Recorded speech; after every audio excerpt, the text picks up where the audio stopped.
கருத்துக்களை பகிர்ந்து கொள்வதற்காக கலோனல் பிரின்ஸ் தற்போது நம்முடன் இணைகிறார். சார் வணக்கம். இந்தியாவுடைய சர்ஜிக்கல் ஸ்ட்ரைக் பற்றி உங்களுடைய கருத்து என்ன சார்? அபாரமான ஒரு மூவ்.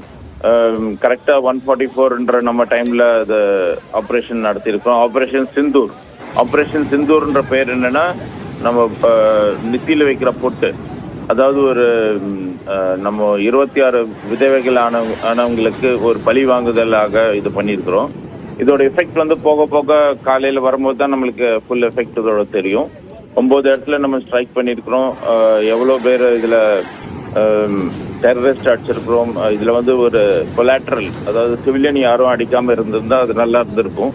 அது காலையில நியூஸ் வரும்போது தான் தெரியும் இதை பத்தி எப்படி ஆகுதுன்ட்டு. ஆனா இதுதான் நம்ம சொல்றது சர்ப்ரைஸ். யாரும் நம்ம நினைக்காத போது இந்த இடத்துல நம்ம இன்னைக்கு அடிச்சது அது ஒரு பெரிய சர்ப்ரைஸ். எல்லாத்துக்கும் ஒரு சர்ப்ரைஸ். வார்ன்றது இப்படித்தான் நடக்கும். ஆனா இது ஒரு வாரா மாறுமா என்னன்ட்டு போக போக தான் தெரியும் அவங்களோட ரியாக்ஷன்ஸ் பொறுத்து. கடந்த முறை நடைபெற்ற சர்ஜிக்கல் ஸ்ட்ரைக்கை விட இது மிகப்பெரிய நடத்தப்பட்ட தாக்குதலா எடுத்துக்கலாம். ஏன்னா 9 இடங்கள் குறிவைத்து தாக்கப்பட்டிருக்கு. ஆமா, கண்டிப்பா அதோட இது பெருசா தான் இருக்கும். அதனால இதுல ஒரு சந்தேகமே இல்லை.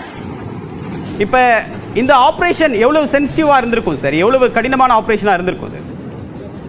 இது வந்து நம்மளாம் அவங்க டார்கெட்ஸ் எல்லாம் முன்னால நம்ம பிளான் பண்ணி தான் வச்சிருக்கிறோம். அவங்க டெரரிஸ்ட் அட்டாக் முன்னாலே நம்ம செலக்ட் பண்ணி எல்லாம் பிளான் பண்ணி தான் வச்சிருப்போம் நம்ம. அதனால ஒரு விமானம் பொறுத்த வரைக்கும் விமானம் ஒரு ப்ரெசிஷன் ஸ்ட்ரைக்குன்னு நம்ம இது சொல்லலாம். அது எங்களுக்கெல்லாம் அது ஒரு கடினம்னு ஒன்று சொல்ல முடியாது.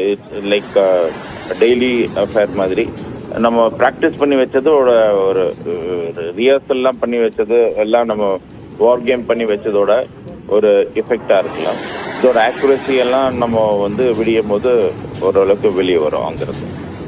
இந்த ஏப்ரல் 22 இன்ன வரைக்கும் 2 நாடுகளுடைய எல்லை பகுதியில் ஒரு ஹை அலர்ட் நம்ம பார்க்க முடிஞ்சது. போர் பதற்றம், ஒத்திகை, ஏவுகணை சோதனை அப்படின்னு நிறைய டெவலப்மெண்ட்ஸ் வந்து பார்க்கும்.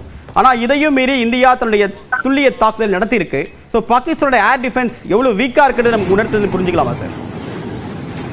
நம்ம சர்ப்ரைஸ் எலிமெண்ட் வந்து எல்லாத்தையும் நம்ம அது முறியடிச்சிரும். அதனால அவங்களோட ஏர் டிஃபென்ஸ் வீக்ன்றது இட் இஸ் ரிசல்ட். அதனால தான் நம்மளால தாக்க முடிஞ்சது. நம்ம கிட்ட இருக்கிற ஏர் டிஃபென்ஸ் S-400 மாதிரி எக்யூப்மெண்ட்ஸ் அவங்க கிட்ட இல்லை, அதுவும் நம்மளுக்கு தெரியும். அதனால கன்க்ளூஷன்ஸ் இவ்வளவு சீக்கிரம் வர வேண்டாம். நம்மளோட கம்பேரிஷன்ல அது வீக்கா தான் இருந்திருக்கும். அந்த அவங்க ஏதாவது நம்மளோட மிசைல்ஸ் அடிச்சிருக்காங்களே, எவ்வளவு மிசைல்ஸ் அடிச்சிருக்காங்கன்னு அது போக போக தெரியும். அது அவங்க சொல்லுவாங்க நம்ம இவ்வளவு மிசைல் வீழ்த்திட்டோம் அப்படின்ட்டு. அதுல இருந்து அவங்களோட ஏர் டிஃபென்ஸோட எஃபெக்டிவ்னஸ் தெரியும். ஆனா இவ்வளவு சீக்கிரமா அவங்க வீழ்த்துறதுக்கு சான்ஸ் இருந்திருக்காது. அது நம்ம பொறுத்திருந்து அந்த நியூஸ் பார்ப்போம். இப்ப தீவிரவாதிகளுக்கும் இல்ல தீவிரவாதிகளை உதவி செய்யக்கூடிய அமைப்புகளுக்கும் இந்திய ராணுவம் இந்த தாக்குதல் மூலமா சொல்லிருக்கக்கூடிய செய்தி என்ன சார்? உலகத்திற்கு இந்த தாக்குதல் எப்படி எது மாதிரியான மெசேஜை கன்வே பண்ணோம்? இந்த மெசேஜ் என்ன, don't take us for granted. நாங்க வந்துட்டு சும்மா இருப்போம், நீங்க பண்றதுக்குலாம் நம்ம சும்மா இருப்போம் என்று நினைக்காதீங்க. நீங்க சின்ன தாக்குதல் அடிச்சாலும் இதுக்கு ஒரு பதிலடி இருக்கும் அப்படின்ட்டு நம்ம சொல்லியிருக்கிறோம். அது இல்லாம நம்மளுக்கு எல்லாம் தெரியும் இதோட ஒரிஜின் வந்து பாகிஸ்தான் ராணுவம் அப்படின்னு தெரியும். இந்த நேரத்தில் நம்ம ராணுவோட இன்ஸ்டாலேஷன்ஸ் இது வரைக்கும் நம்ம அடிக்காம வெறும் டெரரிஸ்ட் இன்ஸ்டாலேஷன்ஸ் நம்ம அடிச்சிருக்கிறோம்.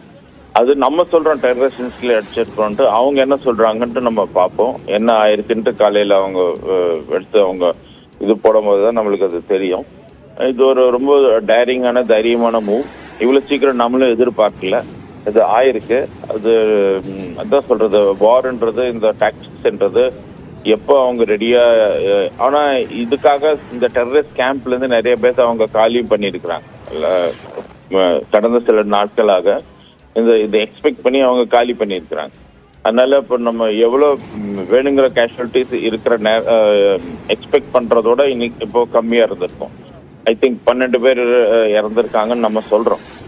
அதனால ஹார்ட்லி இதெல்லாம் இப்போ ஐ திங்க் 144 கிட்ட ஸ்ட்ரைக் பண்ணியிருக்காங்க. ஒரு 2 hours தான் இப்போ தெரிஞ்சிருக்கு. விடியும் போது நம்மளுக்கு தெரியும் அவங்க வேற ஏதாவது கேஷுவலிட்டிஸ். ஏன்னா டெரரிஸ்ட் கேம்ப் அடிச்சதுனால அங்கே லேடி கேஷுவலிட்டிஸ்லாம் இருக்க சான்ஸ் இல்லை, சிவிலியன்ஸ்லாம் இருக்க சான்ஸ் இருந்திருக்காது. அவங்க எப்படி சொல்றாங்க அப்படின்னு பார்க்கலாம் அதை பத்தி. அதனால இது ஒரு மூவ் வந்து surprised and very daring move. பாகிஸ்தானுடைய ரிட்டாலியேஷன் அப்படின்றது இருக்க வாய்ப்பு இருக்கா? எத்தனை மணி நேரத்தில் ரிட்டாலியேஷன் இருக்க வாய்ப்பு இருக்கு? ஏன்னா ஒரு சில இடங்கள்ல இந்த ஷெல் தாக்குதல் இருக்கிறதா தகவல் வந்திருக்கு, ஒரு பெண் ஒருவர் உயிரிழந்திருக்கிறதா தகவல் வந்திருக்கு. இந்த ரிட்டாலியேஷன் அப்படின்றது எப்படி இருக்கும்? ரிட்டாலியேஷன் வந்து அவங்க எப்படி ரிட்டாலியேட் பண்ணுவாங்கன்னு நம்ம கணிக்க முடியாது. ஏன்னா நம்ம கிட்ட ஒரு டெரரிஸ்ட் கேம்ப் இல்லை. நம்ம டெரரிஸ்ட் கேம்ப் அடிச்சிருக்கோம்னா அவங்க வந்து டெரரிஸ்ட் கேம்ப் அடிக்கிறதுக்கு எப்படி வாய்ப்பு இருக்கும் அது நம்மளுக்கு புரியல.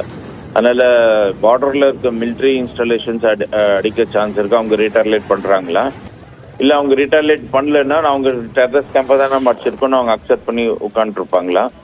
அதை பத்தி நம்மளால ஒன்றும் சொல்ல முடியாது.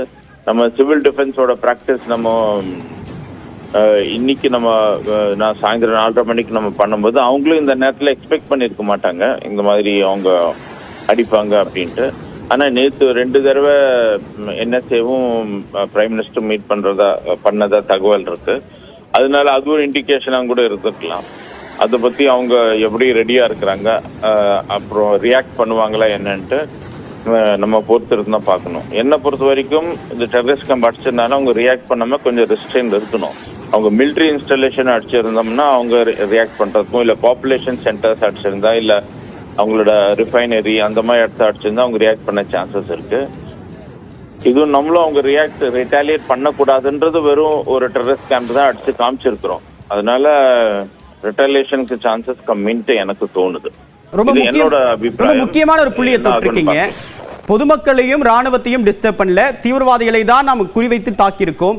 இதுக்கு இந்தியாவுக்கு பதிலடி கொடுத்து ஏதாவது பொதுமக்களுக்கோ ராணுவ நிலைகளோ குறிவைத்து தாக்குதல் நடத்தினால் இன்னும் விளைவு மோசமா இருக்கும். இந்தியாவுக்கு ஃப்ரீ ஹேண்ட பாகிஸ்தானே கொடுக்குது அப்படின்னு எடுத்துக்கலாமா? இந்தியாவுக்கு ஃப்ரீ ஹேண்ட் பாகிஸ்தான் கொடுக்குதுன்னு சொல்றதோட அவங்க சொல்லுவாங்க நீங்க தானே எங்களை தாக்குனீங்க, நீங்க தான் உங்களோட தப்பு. இந்த மாதிரி ரீசன்ஸ் நம்ம எவ்வளவு வேணா கொடுக்கலாம். அவங்களும் கொடுக்கலாம், நம்மளும் கொடுக்கலாம்.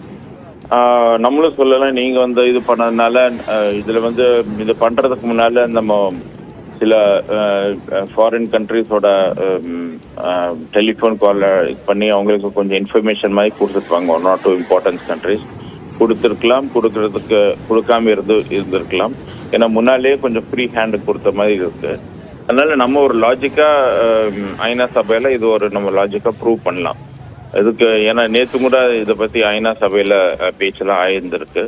நிறைய நாடுகள் வந்து பாகிஸ்தானை வந்து ஏன் இந்த மாதிரி டெரரிஸ்ட் எல்லாம் இது பண்றீங்கன்னு சொல்லி கேட்டதா ஒரு கேள்வி, ஒரு நியூஸ் வந்தது. அதனால ரிட்டாலியேஷன் பொறுத்த வரைக்கும் பொறுக்கிறது தான் பார்க்கணும். சான்சஸ் கம்மின்னு எனக்கு தோணுது. உங்களுடைய கருத்துக்களுக்கு மிக்க நன்றி திரு பிரின்ஸ். இந்த தாக்குதல் காட்சிகள் தற்போது வெளியாகிறது, அதனை மீண்டும் ஒருமுறை பார்க்கலாம்.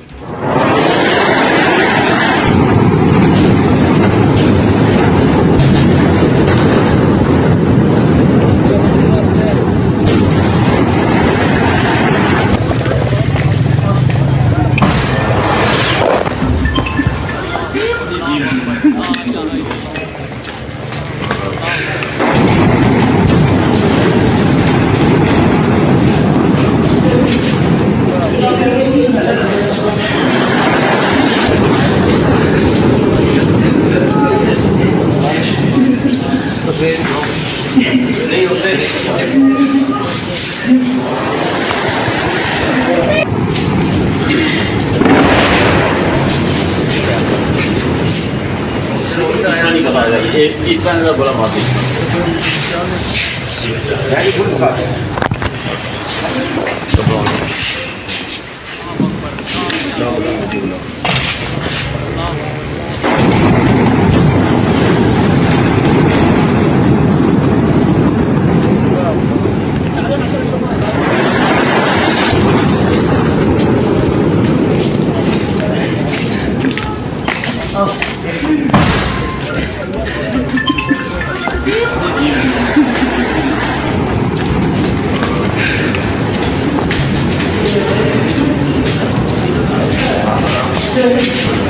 Gracias.